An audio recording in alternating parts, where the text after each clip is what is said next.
हमारे चैनल में आपका फिर से स्वागत है। हम घटना चक्र के मिडावल हिस्ट्री के पहले पहले चैप्टर को ख़त्म कर चुके हैं, जो हमारा था भारत पर मुस्लिम आक्रमण। आज हम दूसरा टॉपिक कवर करेंगे, दिल्ली सल्तनत। अगर आप इस चैनल पर नए हैं तो इस चैनल को सब्सक्राइब कर लें ताकि आपको नई वीडियो की जानकारी मिलती रहे। चलिए आइए हम पढ़ते हैं दिल्ली सल्तनत के गुलाम वंश को। इसमें 1206 से 1290 तक दिल्ली सल्तनत के सुल्तान गुलाम वंश के संस्थापक सुल्तानों के नाम से विख्यात हुए, जिसके संस्थापक कुतुबुद्दीन ऐबक था। यद्यपि वे एक वंश के नहीं थे, वे सभी तुर्क थे तथा उनके वंश पृथक पृथक थे। साथ ही वे स्वतंत्र माता पिता की संतान थे। अतः सुल्तानों को गुलाम वंश के सुल्तान कहने के स्थान पर प्रारंभिक तुर्क सुल्तान या दिल्ली के ममलूक सुल्तान कहना अधिक उपयुक्त होगा। भारत में गुलाम वंश का प्रथम शासक कुतुबुद्दीन ऐबक था और वह ऐबक नाम का तुर्क जनजाति का था। बचपन में उसे निशापुर के काजी फखरुद्दीन अब्दुल अजीज कुफी ने एक दास के रूप में खरीदा था। बचपन से ही अति सुरीले स्वर में कुरान पढ़ता था, जिसके कारण वह कुरान का पाठ करने वाले के नाम से प्रसिद्ध किया। इसमें कुरान ख्वा। बाद में वह निशापुर से गजनी लाया गया और वहां उसे गौरी ने खरीद लिया। अपनी प्रतिभा, लगान और ईमानदारी के बल पर शीघ्र ही ऐबक ने गौरी का विश्वास प्राप्त कर लिया। गौरी ने उसे अमीर-ए-अख्तूर के पद पर प्रोन्नत किया। उसने अपना राज्याभिषेक गौरी की मृत्यु के 3 माह पश्चात कराया, जून 1206 ईस्वी में कराया था। ऐबक की राजधानी लाहौर थी। ऐबक ने कभी सुल्तान की उपाधि धारण नहीं की। उसने केवल मलिक और सिपहसालार की पदवियों से ही उसे संतुष्ट रखा। गौरी के उत्तराधिकारी गयासुद्दीन महमूद से मुक्ति पत्र प्राप्त करने के बाद 1208 ईस्वी में ऐबक को दासता से मुक्ति मिली। अपनी उदारता के कारण कुतुबुद्दीन ऐबक इतना अधिक दान करता था कि उसे लाख बख्श यानी लाखों को देने वाला के नाम से पुकारा गया। ऐबक ने दिल्ली में कुबा उल इस्लाम और अजमेर में 2.5 दिन का झोपड़ा नामक मस्जिद का निर्माण कराया। उसने दिल्ली में स्थित कुतुब मीनार का निर्माण कराया, जिसे इल्तुतमिश ने पूरा करवाया। फिरोज शाह तुगलक के शासनकाल में इसकी चौथी मंजिले को काफ़ी हानि पहुंची थी, जिस पर फिरोज ने चौथी मंजिले के स्थान पर 2 और मंजिलों का निर्माण कराया। कुतुबुद्दीन ऐबक की मृत्यु चौगान खेल या आधुनिक पोलो की भांति का एक खेल में घोड़े से गिरने के दौरान 1210 ईस्वी में इसकी मौत हुई। उसे लाहौर में दफनाया गया। दिल्ली सल्तनत का पहला सुल्तान इल्तुतमिश था। दिल्ली सल्तनत का पहला सुल्तान इल्तुतमिश था। उसने सुल्तान के पद की स्वीकृति खलीफा से प्राप्त की थी। खलीफा ने इल्तुतमिश के शासन की पुष्टि उस सारे क्षेत्र में कर दी जो उसने विजित किया और उसे सुल्तान-ए-आजम की उपाधि दी गई। गुलाम का गुलाम यानी ऐबक स्वयं को गुलाम, ऐबक जो स्वयं गुलाम था उसका गुलाम इल्तुतमिश को कहा जाता है। इल्तुतमिश इलबारी जनजाति का तुर्क था। सुल्तान बनने से पहले वह बदायूं का सूबेदार था। 1205 से 1206 में खोखर जाति के विद्रोह को दबाने के लिए उसे अभियान के मोहम्मद गौरी और ऐबक के साथ था। युद्ध में उसने साहस और कौशल का परिचय दिया, जिससे प्रभावित होकर गौरी ने एक ऐबक को दासता से मुक्त करने का आदेश दिया। मंगोल नेता चंगेज खां भारत की उत्तर दिशा सीमा पर इल्तुतमिश के शासनकाल में आया। चंगेज खां के प्रकोप से रक्षार्थ ख्वारिज़्म शाह के पुत्र जलालुद्दीन मंगबरनी सिंधु घाटी तक पहुंचा। संभवतः चंगेज खां ने इल्तुतमिश के पास अपना दूत भेजे थे कि वह मंगबरनी की सहायता न करे, अतः इल्तुतमिश ने उसे कोई सहायता न की और जब मंगबरनी 1224 ईस्वी में भारत से चला गया तो इस समस्या का समाधान हो गया। इल्तुतमिश ने बिहार शरीफ एवं बाढ़ पर अधिकार कर राजमहल की पहाड़ियों में तेलियागढ़ी के समीप हिसामुद्दीन एजवा को पराजित किया। एवाज एवाज ने इल्तुतमिश की अधीनता स्वीकार कर ली। इल्तुतमिश ने एवाज के स्थान पर मलिक जानी को बिहार का सूबेदार नियुक्त किया। इल्तुतमिश ने ही भारत में सुल्तान काल में सर्वप्रथम शुद्ध अरबी सिक्के चलाए।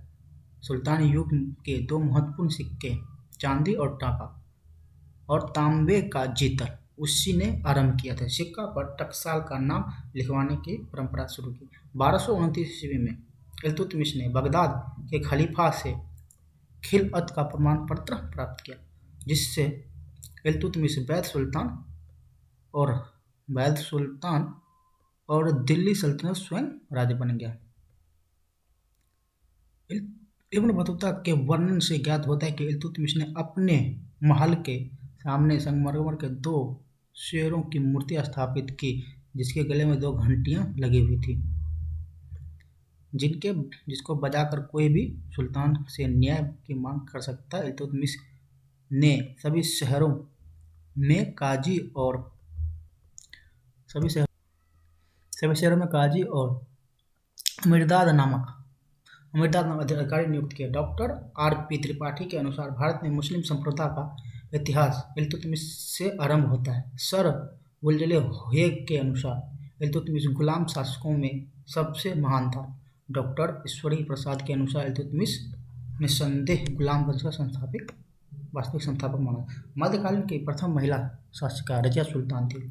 व्यक्तिगत दृष्टि से उसने भारत में पहली बार स्त्री के संबंध में इस्लाम की परंपराओं का उल्लंघन किया और राजनीतिक दृष्टि से उसने राज्य की शक्ति को सूबेदार अथवा सरदारों और सूबेदारों में विभाजित करने के स्थान पर सुल्तानों के हाथों में केंद्रित करने पर बल दिया तथा इसी प्रकार उसने इल्तुतमिश के संपूर्ण प्रभुत्व संपन्न राजतंत्र के सिद्धांत का समर्थन किया, जो उस समय की परिस्थितियों में तुर्क के हित में था।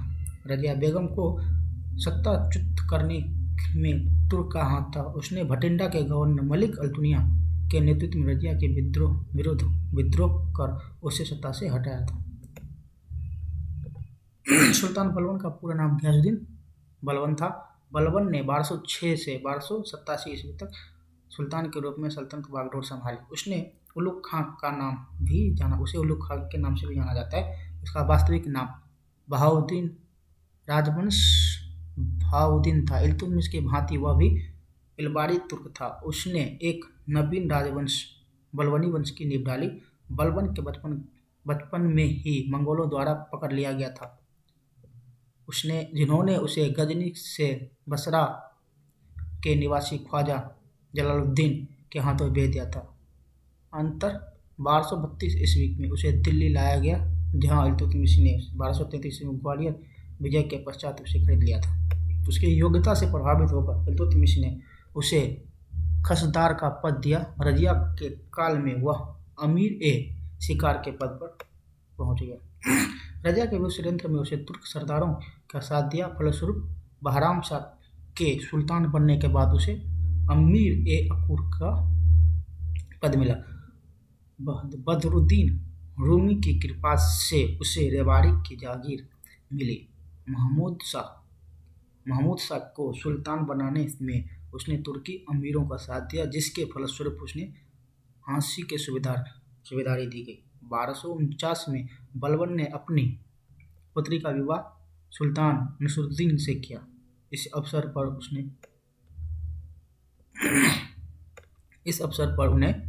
उसे उलुग खां की उपाधि दी और नायब-ए-ममलिकात का पद दिया गया। 1266 ईस्वी में बलबन दिल्ली की राजगद्दी पर आसीन हुआ। बलबन के विषय में कहा जाता है कि रक्त और लौह की नीति अपनाई थी। बलबन के राजत्व सिद्धांत के 2 मुख्य विशेषताएं थी। प्रथम, सुल्तान का पद ईश्वर द्वारा प्रदत्त है और द्वितीय, सुल्तान का निरंकुश होना आवश्यक है। बलबन ने फारस के लोक प्रचलित वीरों से प्रेरणा लेकर अपना राजनीतिक आदर्श निर्मित किया था। उसका अनुकरण करते हुए उसने राजत्व की प्रतिष्ठा को उच्च सम्मान दिलाने का प्रयत्न किया। राजा को धरती पर ईश्वर के प्रतिनिधित्व नियामत खुदाई माना जाता है। उसके अनुसार मान मर्यादा में वह केवल पैगंबर के बाद आता है। राजा जिल्ले इलाही अर्थात ईश्वर का प्रतिनिधि प्रतिबिंब या प्रतिनिधित्व। वह दिल्ली का प्रथम सुल्तान था जिसने राजस्व संबंधी सिद्धांतों की स्थापना की। उसने अपने पुत्र बुगरा खान से कहा, सुल्तान पद का निरंकुशता का सजीव प्रतीक है। बलबन ने ईरानी बादशाहों के कई परंपराओं को अपने दरबार में आरंभ किया। उसने सिजदा, भूमि पर लटककर अभिवादन करना और पावोस, सुल्तान के चरणों को चूमना की रीतियों को आरंभ की। उसने अपने दरबारों में प्रतिवर्ष फारसी त्योहार नौरोजी बड़ी शानो शौकत के साथ मनाने की प्रथा आरंभ की। मंगोलों से मुकाबला करने के लिए बलबन ने एक सैनिक विभाग दीवान अर्ज की स्थापना की थी।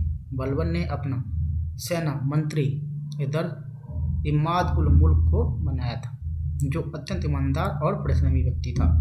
बलबन ने उसे वजीर के आर्थिक नियंत्रण से मुक्त रखा ताकि उसे धन की कमी ना हो। तो ये दोस्तों, ये हमारा फैक्ट था कुछ जो हमने कवर कर लिया, और हम इससे संबंधित कुछ क्वेश्चनों को देखेंगे। धन्यवाद।